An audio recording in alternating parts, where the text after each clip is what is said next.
आचार्य ने विशेष रूप से मनुष्य के आचार अर्थात चरित्र के संबंध में कुछ बातें कही हैं। उन्होंने माना है कि अच्छे से अच्छे कुल में कहीं न कहीं किसी प्रकार का दोष मिल ही जाता है, और संसार में ऐसा कौन सा पुरुष है जो कभी रोगों का शिकार न हुआ हो। सभी में कोई न कोई व्यसन भी होता है।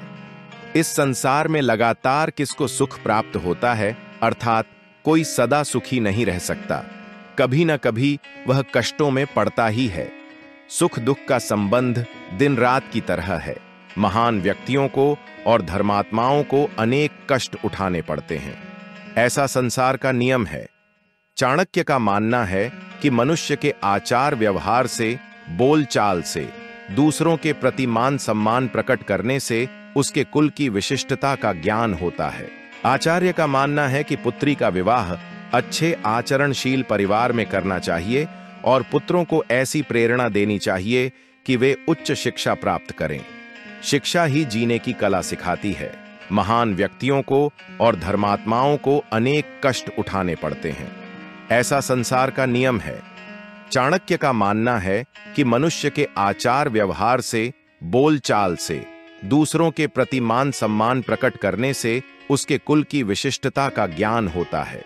शत्रु को व्यसनों में फंसाने की बात करते हुए आचार्य संकेत करते हैं कि शत्रु का नाश बौद्धिक चातुर्य के साथ किया जाना चाहिए, इसलिए सावधान रहें और लाभ उठाएं। चाणक्य ने शिक्षा और बुद्धिमत्ता पर सब कार्यों की अपेक्षा अधिक जोर दिया है।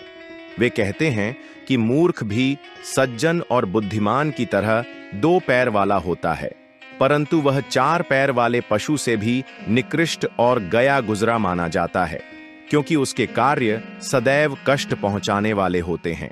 चाणक्य कहते हैं कि यदि कोई व्यक्ति अच्छे कुल में उत्पन्न हुआ है तथा रूप और यौवन आदि से भी युक्त है, परंतु उसने विद्या ग्रहण नहीं की, तो यह सब उसी प्रकार निरर्थक है जिस प्रकार बिना सुगंध के सुंदर फूल।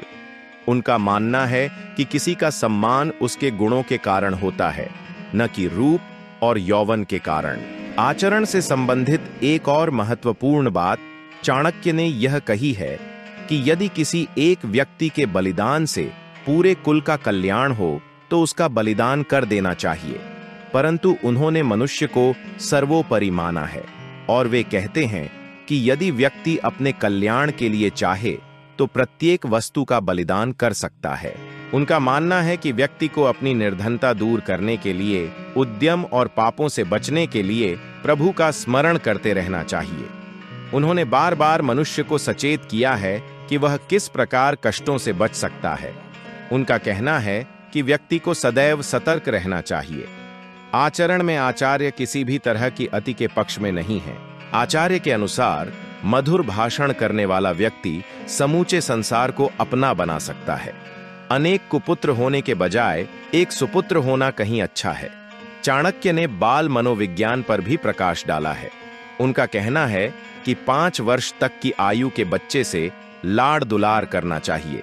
इसके बाद की आयु में अनुशासित करने के लिए डांट फटकार, ताड़ना करने की आवश्यकता हो तो वह भी करनी चाहिए, परंतु जब बच्चा 16 वर्ष की आयु तक पहुंच जाता है तब उसे मित्र के समान समझकर व्यवहार करना चाहिए।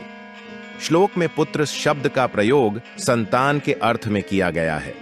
बेटियों के संदर्भ में भी यही नियम लागू होता है। आचार्य ने बार बार मनुष्यों को यह बताने समझाने का प्रयत्न किया है कि यह मानव शरीर अत्यंत मूल्यवान है। व्यक्ति को अपना दायित्व निभाने के लिए यथाशक्ति धर्माचरण करते रहना चाहिए। चाणक्य इस अध्याय के अंत में समूचे समाज को मूर्खों से बचने का परामर्श देते हैं। अपने अन्न तथा अन्य उत्पाद को ठीक ढंग से संभाल कर रखना चाहिए और आपस में प्रेम पूर्वक रहना चाहिए। झगड़े फसाद में अपना जीवन नष्ट नहीं करना चाहिए। ऐसा करके हम स्वयं को दुख के गर्त में डालते हैं।